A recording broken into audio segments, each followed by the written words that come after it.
What's up, folks? Welcome back to the channel. Boozer here. Thanks for stopping by.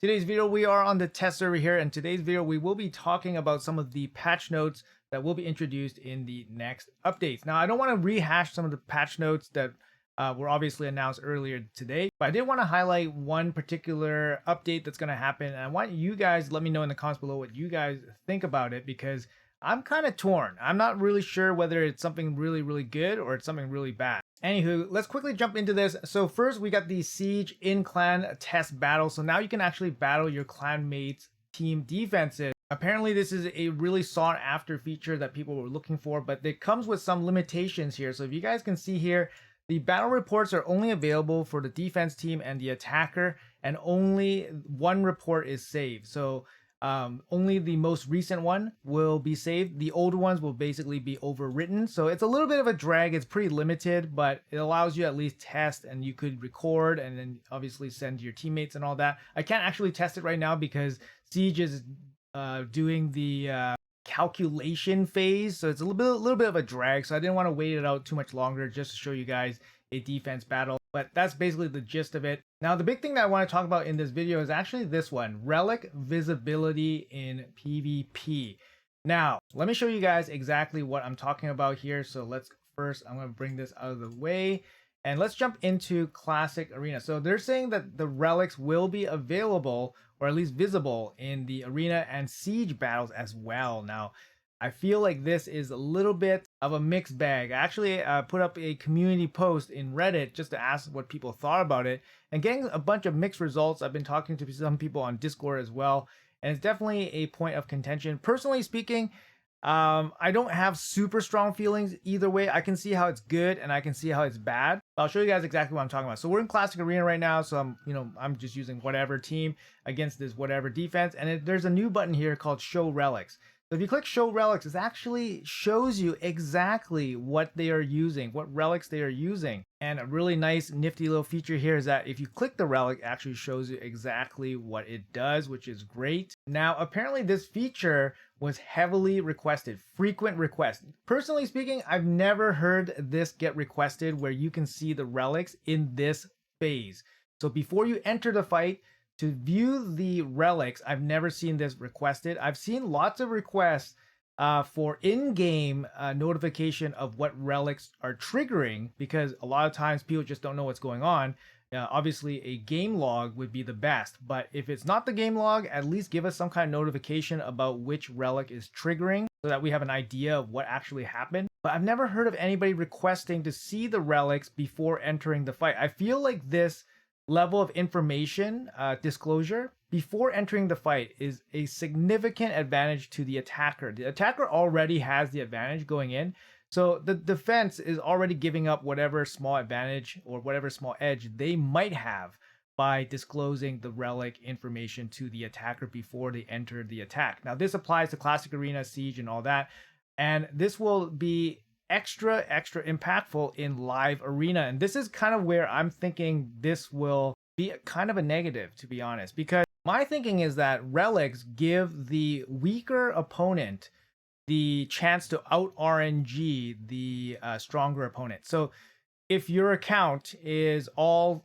the same in terms of RNG, so let's say both accounts have the same RNG, therefore the stronger account will always win, unless there's a very significant skill edge. But a lot of times, if you're the weaker account, you really need to rely on some level of RNG to beat the stronger account. So something like, hidden, sneaky kind of relics, such as the Star of Zhejiang. I actually don't have this one, but I've been hearing a lot of people talking about this, that this relic would be the most impacted. I'm going to look it up for you guys here. Here we go. So Stars of Zhenang. But whenever an enemy's turn meter is increased, the wearers increase their own turn meter by 10% of the enemy's turn meter increase, and that's going to boost up, if you're at level 12, it's going to be 30%.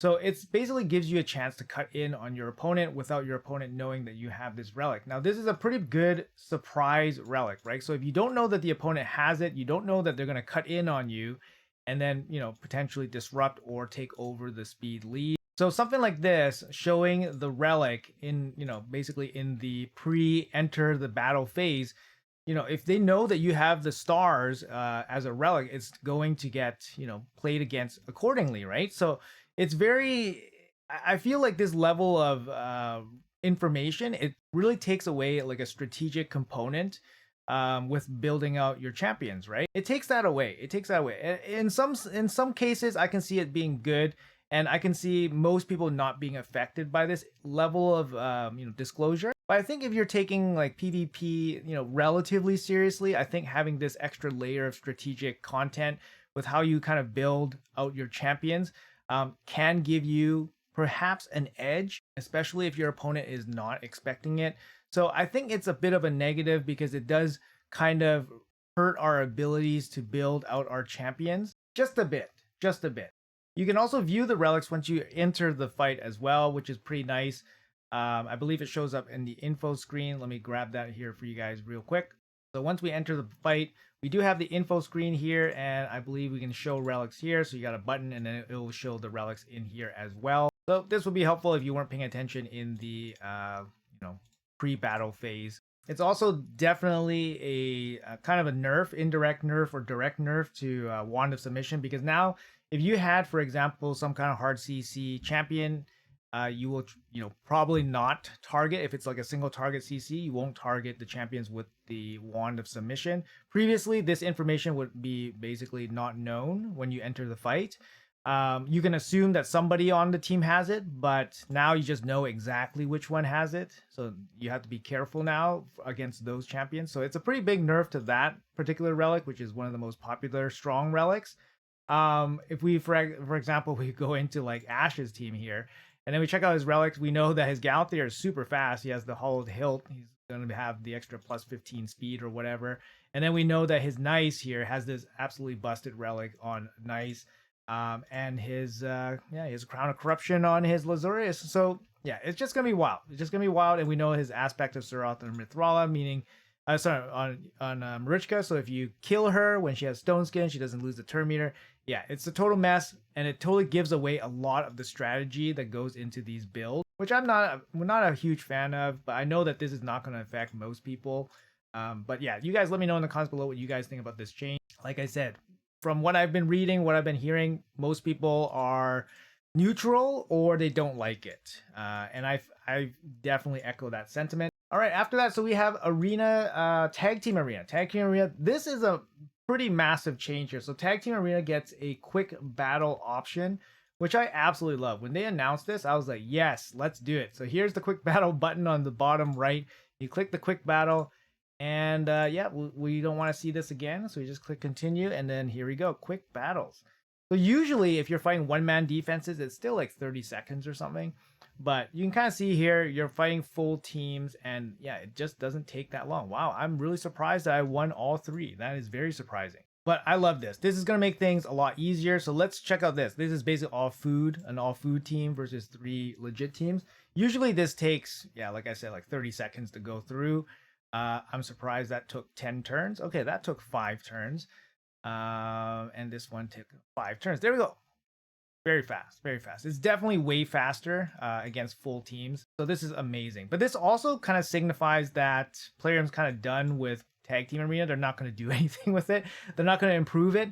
I know a lot of people saying like this is basically like Left 4 Dead content. But it is important to get because, you still get the energy, you still get the shards all the way up into the gold tier. It's always worth it to get the Sacred Shard because there's just not that many ways to get the Sacred Shards. And also, it's very important for CVC because Tag Team Arena gives you lots of points for your gem investments. So it's still very important, and this makes things a lot easier, saves you a bit of time. So I love this update here. All right, so let's quickly touch upon some of these smaller updates here. They did do, super raids for Iron Twins. This is totally pointless, to be honest. There's no instant battle. Like, they should just put instant battle super raids. Like, it feels very pointless. It feels very pointless. I understand it might save people a couple minutes if they have runs that take a couple minutes each, but this is very. You might as well just make it 6. 1 click and then it all goes at once. Kind of how Faction Wars can do 3x, for example, right? So yeah, it's it is what it is. It's a very small update. I think, even personally speaking, they should add 12 keys. They should add 12 keys. Give us more opportunity to get some of those resources, which are so impactful, especially as you enter the end game. After that, we have these soul merchants. So the soul merchants getting a bit of an update here. So it's going to be refreshing twice as often. And we're going to get an extra 2 slots here. So instead of 4, we get 6. So there we go. We got 6 slots.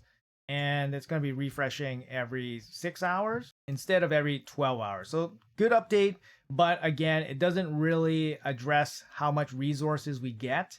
So even though we're seeing way more souls, we're not getting enough resources to actually utilize buying those souls that we see. So while it's good, if you're searching for something, it doesn't necessarily mean that we're going to be building up our accounts that much faster, to be honest, because we're not accumulating these resources fast enough to buy these souls, unless that's intended by Plarium and they want us to see these juicy souls and then they want us to spend the money, right? They want us to spend the resources that perhaps we don't have, or perhaps they want us to sell off our collection and just to buy those souls to feel the FOMO, right? I could see that being part of their plan there. All right, onto the miscellaneous stuff. So they've given us 2 new filters here to protect champions.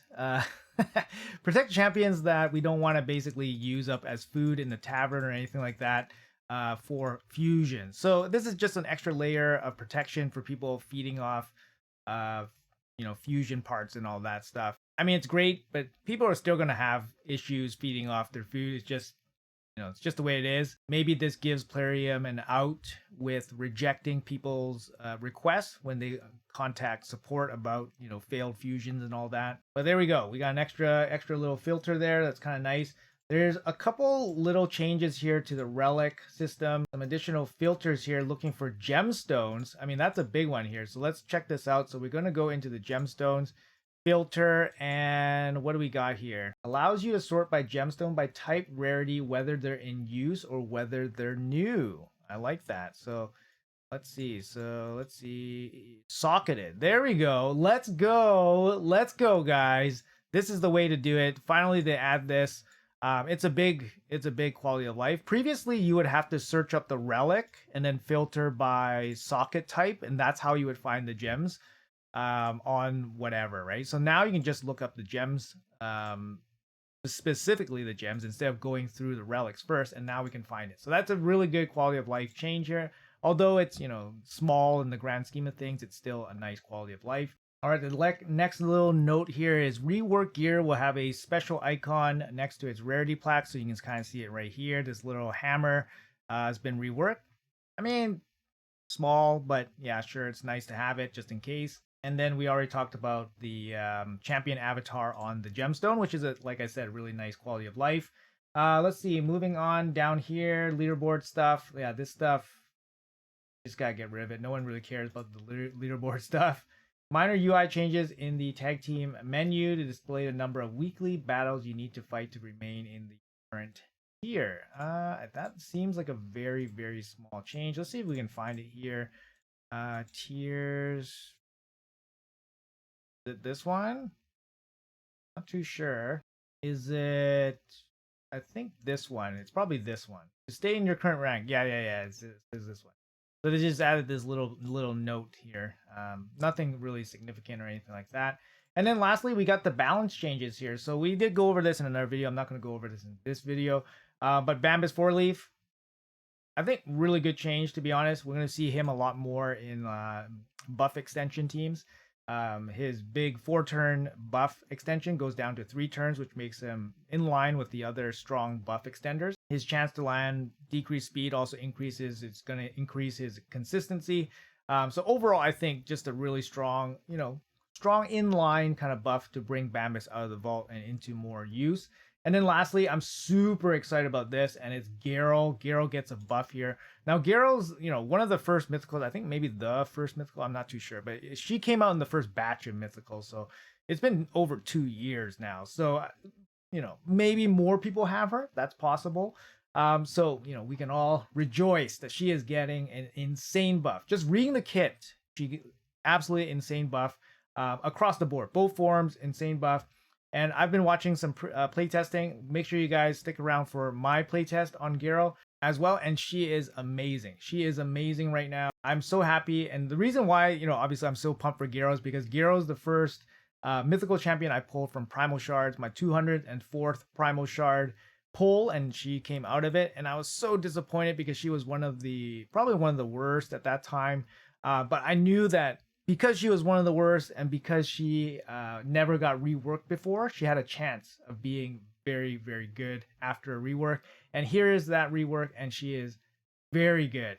So I'm super excited for it. Like I said, it's like getting a brand new champion. Anyways, guys, that's going to be it for this video. Let me know in the comments below what you guys think. Like I said, the main focus here for me is basically this reveal of this relic in the pre-battle phase. I don't really like it. I think for live arena, it hurts a little bit of the strategy component that goes into building champions. It also takes away the element of surprise for some players against some other players. But at the same time, it does provide other strategical avenues as well for people to kind of explore, like what relic counters which relic. It could also help people with bans. For example, you could ban certain champions that maybe you weren't thinking about, and that could definitely help. Maybe if you just were really good during the ban phase, and then you like honed your skills banning champions with the right relics, for example, or whatever. So it does open up some other strategical parts to the game as well. So I'm not all 100% against it, but I do feel like it does hurt a little bit more than it helps. But yeah, let me know in the comments below what you guys think. Thanks so much for watching. Appreciate your time as always, and I'll see you guys in the next video.